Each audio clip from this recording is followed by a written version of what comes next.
Jayant TV9 ಜೊತೆಗೆ ಮಾತನಾಡುವಂತ ಸಂದರ್ಭದಲ್ಲಿ ಈ ಮಾಸ್ಕ್ ಮ್ಯಾನ್ ಅಥವಾ ಚಿನ್ನಯ್ಯ ಹೇಳ್ತಾ ಇರುವಂತದ್ದು ಬಹಳಷ್ಟು ಸುಳ್ಳುಗಳಿದೆ ಅನ್ನುವಂಥದ್ದನ್ನ ಈಗ ಹೇಳೋಕೆ ಶುರು ಮಾಡಿದ್ದಾರೆ. ಅಂದ್ರೆ ಆತ ಮೊದಲಿಗೆ ಹೇಳಿದ್ದೇ ಒಂದು, ಈಗ ಆತ ಉಲ್ಟಾ ಹೊಡಿತಿದ್ದಾನೆ ಅನ್ನುವಂಥ ಹೇಳಿಕೆ. ಅದರಲ್ಲಿ ಯಾರು ಕೈವಾಡ ಇದೆ ಏನು ಎತ್ತ ಅನ್ನುವಂಥದ್ದು ತನಿಖೆ ಆಗಲಿ ಅನ್ನೋ ರೀತಿಯಾಗಿ ಹೇಳಿದ್ದಾರೆ. ಮತ್ತೊಂದು ಕಡೆ ಸತತ 5 ಗಂಟೆಯಿಂದ SIT ಇಂದ ತೀವ್ರ ಶೋಧ ಕಾರ್ಯ ಮುಂದುವರೆದಿದೆ. ಮನೆಯಲ್ಲಿ ಮರ್ಜರ್ ಮಾಡ್ತಾ ಇದ್ದಾರೆ ಜಯಂತ್ ಅವರ ಮನೆಯಲ್ಲಿ.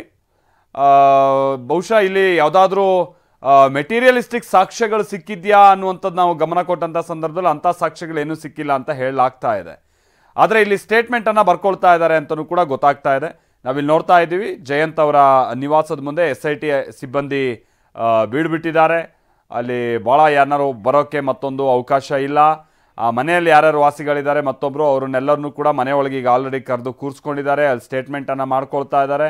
ಜಯಂತ್ ಅವರ ಪತ್ನಿಯ ಒಂದು ಹಳೆ ಮೊಬೈಲನ್ನು ಸೀಸ್ ಮಾಡಿದ್ದಾರೆ ಅಂತ ಹೇಳಲಾಗ್ತಾ ಇದೆ. ಬಟ್ ವೆರಿ ಇಂಟ್ರೆಸ್ಟಿಂಗ್ಲಿ ಇವ್ರ ಜೊತೆಗೆ ಸ್ವಲ್ಪ ತಕರಾರಿತ್ತು ಅಂತ ಕಾಣಿಸುತ್ತೆ ಜಯಂತ್ ಅವ್ರ ಜೊತೆಗೆ, ಅಲ್ಲೇ ಪಕ್ಕದ ಮನೆಯವರಂತೆ. ಅವ್ರು ಹೇಳ್ತಾ ಇರೋ ಪ್ರಕಾರವಾಗಿ ಈ ವ್ಯಕ್ತಿ 1.5 ವರ್ಷದಿಂದ ನಾನು ನೋಡಿದ್ದೀನಿ, ಆಗಾಗ ಬಂದು ಹೋಗ್ತಾ ಇದ್ದ ಅಂತೇಳಿ ಒಂದು ಹೊಸ ಟ್ವಿಸ್ಟನ್ನು ಕೊಟ್ಟಿದ್ದಾರೆ.